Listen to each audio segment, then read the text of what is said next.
Guwapings naman daw itong si Joseph.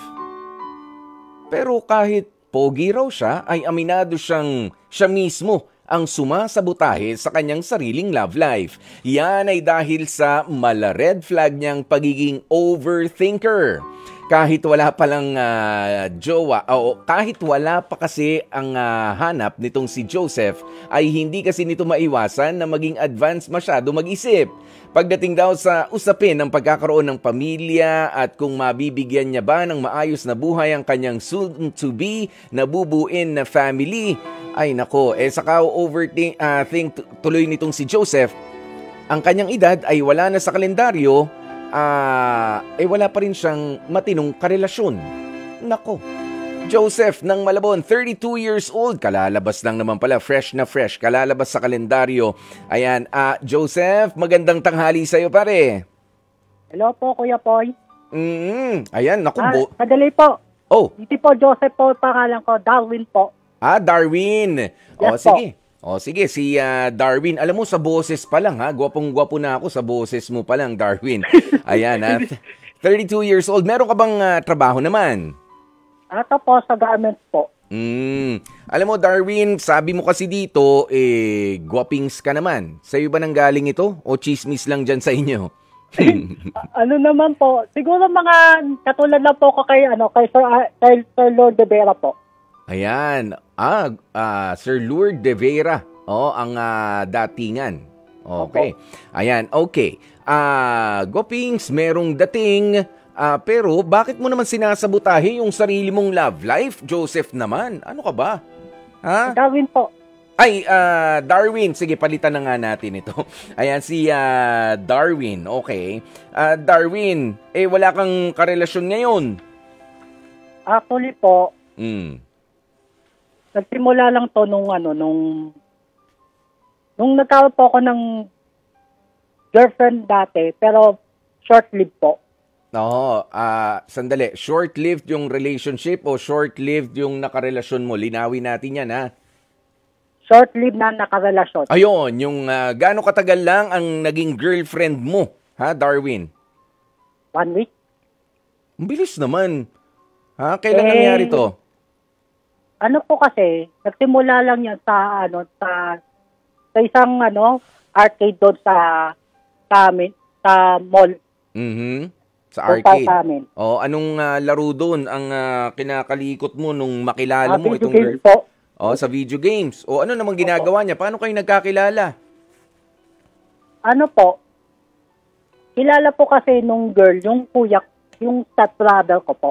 Na madalas po tumatambay doon. And then, ayun na. Nag-umpisa magkwentuhan, nag-umpisa na manlibre. Lumabas ba kayo? Yes. No. Okay, lumabas kayo, tapos naging kayo. Gaano kabilis na niligawan mo? Siguro mga 2 days. 2 days, oo 2 na. 2 days po. Pero, nga lang, parang talagang ang datingan, parang 1 linggong pag-ibig, ano? Opo. Kasi nalaman ko lang po na kaya lang po niya ako sinagot is because to sa pera. Uy, bakit? Yes po. Kasi bill mo ko eh. Bill mo ko nun, bill mo ko niyan. Yun po. Bakit wala bang hanap buhay yung naging girlfriend mo noon? Wala po eh. Tambay din eh. Baka naman nung panahon lang na yon. Ngayon, kumusta ba? Nakikita mo pa? Sa ngayon, nagkakaroon na po ako, dahil na po nung overthinker pa rin. Okay. Ikaw naman baka natutuwa ka lang diyan sa term na overthinker. Ikaw ba ay laging nagtitingin-tingin sa Facebook, yan, sa mga social media? Hindi naman po. Kasi at 32 years old, siguro baka yung iba ay naaaliw lang sa mga term na ginagamit ngayon ng mga tao na nag-overthink ako. Kasi I personally don't remember na ginagamit namin yan nung mga panahon na ganyang edad ko. Overthinker, hindi. Parang ang ginagamit noon parang nai-stress ako. Na-overwhelm ako sa mga bagay-bagay. Pero yung pag-overthink, ngayon, gamit na gamit. Okay? Baka naman naaaliw ka lang dyan sa term na overthinker, pero sa totoo lang, ikaw naman ay masyadong pihikan. Ha? Masyado ka ring mapili at lahat na lang ng babae. Di naman po ako sa mapihikan. Siguro, Mm. nagkakaroon lang po ako ng ng anxiety. Mhm. Kasi sabi mo, doon sa 1 linggo na naging mag-on kayo, sabi mo na 5 days nga lang kasi 2 days ka nanligaw, tapos 5 days naging kayo, tama? Opo. Nalaman mo na agad na siya ay bilmoko. Ano ba yung mga pinabili sa'yo? Yung mga lang, yung mga, ano ba sasabihin? Mm. Yung mga gamit. Oo mga nga. gamit na pambabae. Oo nga. Anong gamit na pambabae? Mga pang-accessories. Baka ilang beses, araw-araw halos, dun sa 5 araw na naging mag-on kayo, ganun ang ginagawa niya? Yes po. Aba, ano yung mga gamit na yan? Lipstick, lip gloss, lip tint, ganun. Exactly po. Nag-umpisa pa lang tayo ha, sa labi pa lang yung ginagamit. Yung mga blush on, ganyan, pinabili niya rin sa'yo yun? Damit, Opo. pinabili sa'yo? Yes po. Ganun. So, mga nakamagkano ka doon sa, in a span of 5 days na nakarelasyon mo yung babaeng yan? Kung mga 5 digit. 5 digit. Banggitin mo na kung magkano. Ikaw naman. Pauhulaan mo pa sa amin. Yung mga span of ng 11,000.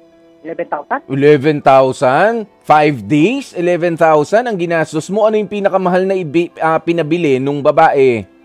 Yung damit brand new eh. Oo nga. Syempre, damit yung brand new dapat. Di ba? Sa mga ukay-ukay, pwede. Hindi rin siya pwede naman sa ukay-ukay. So, gusto niya yung talagang bagong-bago. Opo. Baka naman underwear. Hindi naman pwede. Kahit sa ukay, hindi naman siguro susuot ng kahit sino yan. Hindi eh. Oo. Hindi. Di ba? No, brand new. Sige. Okay, bukod sa kanya, meron ka pa ba mga ibang mga nakarelasyon? Wala na po. Wala pa. Ever? Wala po. Oo. Siguro meron po akong crush. Oh, Ngayon. sinong May crush crush mo? po ako ngayon. Pero napapangunahan po kasi, hindi po sa naging overthink. Nagkakaroon lang po ako ng anxiety. Anxiety naman ang gagamitin Totoo natin po, yan. mayroon po kasi akong anxiety kasi naalala ko po kasi yung kung if ever ba na matulad pa ako sa stepfather ko na mayapa po o sa kanya. Kasi sa tuwing na kapag kaya ko bang gawin yung bagay na ginagawa sa akin ng stepfather ko noon. Yung tinatanong ko sa sarili ko eh. Ano ba yung mga bagay na ginawa ng stepfather mo na sa tingin mo ay parang mahihirapan ka kaya ka nagkakaroon ng anxiety o doubt sa sarili mo kapag ka ikaw ay pumasok sa isang relationship, Darwin? Kasi siya po yung nag-alaga po sa akin nung time na nagkaroon po ako nandun po ako sa hospital po nagkasakit po ako. Tapos siya rin po yung nagbibigay po sa amin ng mga pangangailangan namin. Kahit todo puyat po siya.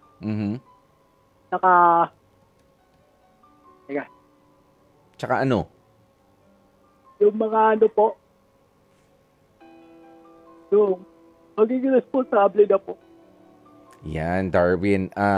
Naiyak na po. Itong si Darwin, ano? Pero alam mo, Darwin, bakit ka naman matatakot sa responsibilidad na darating sa buhay mo? Ano ba ang pumipigil sa'yo?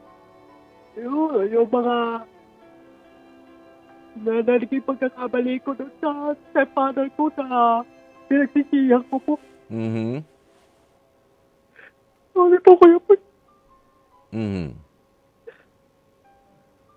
Tibale, Darwin, nauunawaan ka namin, ano? Sabi mo nga ay wala na yung stepfather mo, pero sa ikinuwento mo sa amin na appreciate mo yung mga ginawa niya sa'yo na pagtulong at pagiging responsable para sa inyong lahat, sa pamilya. Na kung sakasakali nga at baka dumating ka sa puntong yun sa buhay mo, wala namang makakapagsabi, natatakot ka na baka hindi mo mai-provide yung ganoon din na serbisyo sa pamilya o sa karelasyon kung sakasakali. Yun ba ang kinatatakot mo, Darwin? Tama? Opo. Oo. Okay. Ganito kasi, Darwin, hindi magkakaiba naman ang palad natin, ang kapalaran ng bawat tao. Ikaw, na-appreciate mo yung tumayo na tatay mo. Nasaan ba yung biological dad mo? Ngayon po, nasa Bulacan na po. Pero hindi ko pa nako-contact ngayon. Hindi ko lang po alam kung nasaan. Sa Bulacan. Oo. Ayan, pero itong ang stepfather mo, kumbaga ay tumayo bilang bayani sa inyong pamilya. Itinaguyod pa rin kayo kahit na mahirap. Tama?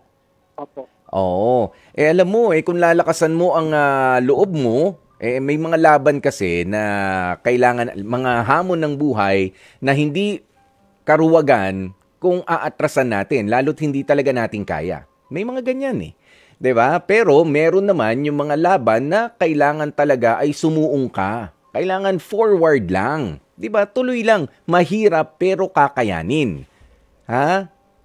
It's just a matter of making the right decision. Or standing by your decision kahit na medyo alanganin ka.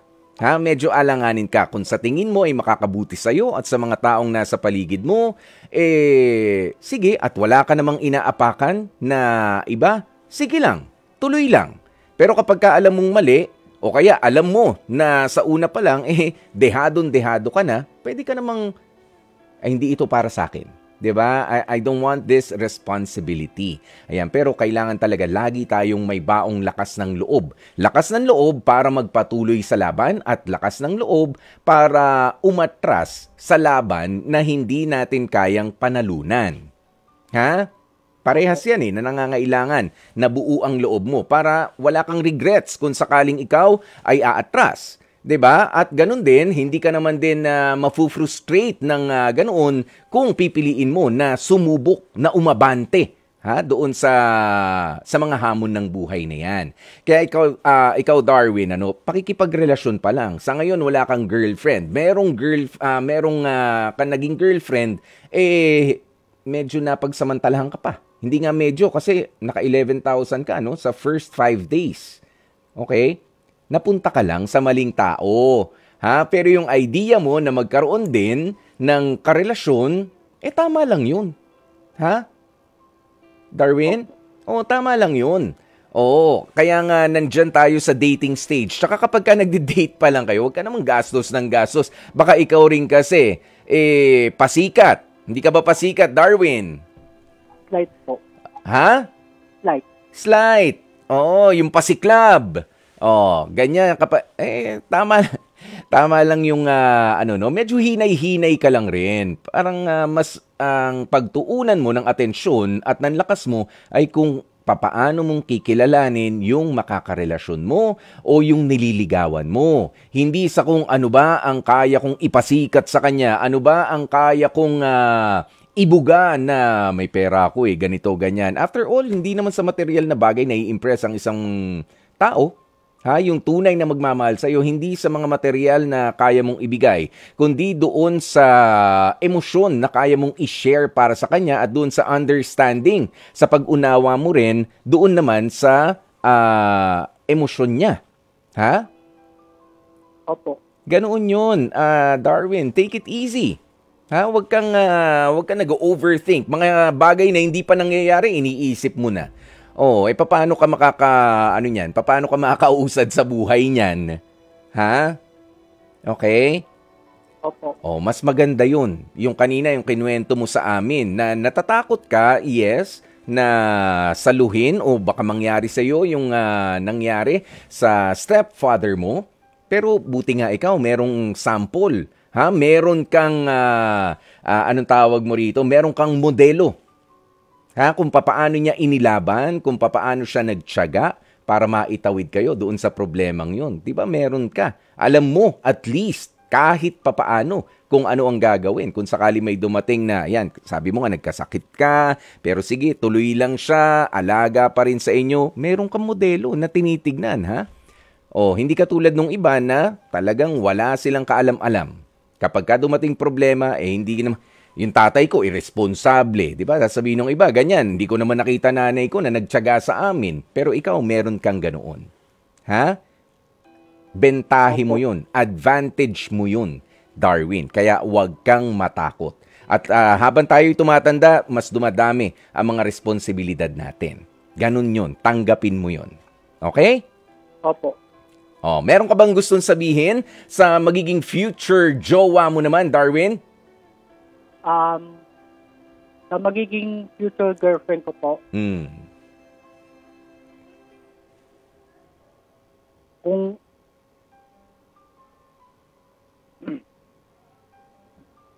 ano? Kung sakaling magtatagpo man tayo ng landas, handa ko kitang makilala, at kung magkatuluyan man tayo, tatanggapin kita ng buong puso, at handa kong maging responsable sa magiging future natin. At kung hindi naman, salamat na rin dahil nakilala kita hindi lang bilang isang kaibigan, kundi isang tao na maaari kong makita sa mga susunod pang mga makarelasyon ko po. Yan. Pero ang pinaka-importante rito, Darwin, dahil maganda ang mga intensyon mo sa susunod mo ang makakarelasyon, bigyan mo na rin ng mensahe yung lumang sarili mo. Magpaalam ka na sa kanya dahil yung lumang ikaw, yun yung takot sa responsibilidad, yun yung duwag, yun yung okay nga, gwapo nga ako kaso mahina naman ang loob ko eh. 'Di ba? Nag-overthink ako, magpaalam ka na. Doon sa mga characteristics mong yun. Kaya sige, bigyan mo ng mensahe at bigyan mo na ng tuldok yung lumang ikaw. Darwin, go! Sa lumang ako, gusto ko nang makalaya sa kadena ng nakaraan, sa mga bagay na mga hindi ko nagawa, mga bagay na pinagsisihan ko, at sa mga bagay na inalimutan ko.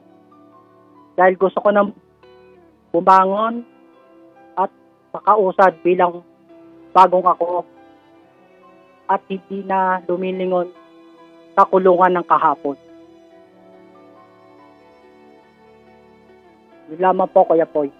Maraming salamat sa iyo, Darwin, At sana nga po, itong akala natin ay simpleng kwento lamang ni Darwin, minsan akala natin mali yung tao na nakarelasyon natin, minsan akala natin ay hindi tayo matsyempo-tsyempo doon sa tamang tao na deserve natin. Pero minsan ho talaga ay parang tayo si Darwin, na kahit sinong tao ang itapat mo, itabi mo, ipagkarelasyon mo, hindi ho talaga uubra. Dahil tayo mismo sa mga sarili natin ay meron tayong duda o kaya naman ay wala tayong kabilib-bilib. Sabihin na nating inaatake tayo ng kahinaan ng loob sa ating mga sarili. Kaya mas maganda na bago natin ibahagi ang pakikipagrelasyon sa ibang tao, ay maganda rin ang ating relasyon sa mga sarili natin. Sa oras nating 12:41, dyan na nga po natin tatapusin ang ating H2H Confession.